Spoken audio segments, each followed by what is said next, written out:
ఆడవారి కోసం ఎంతటికైనా తెగిస్తానని ప్రమాణం చేస్తున్నాను. మా నాన్న గణపతి దేవునికి పుత్ర సంతానం లేదని నన్ను పుత్రుడిగా పెంచాడు.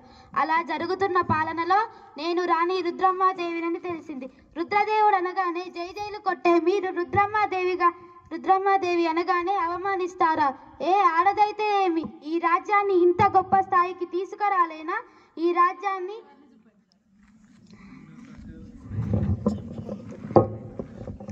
రాజ్యాన్ని పరిపాలించలేనా?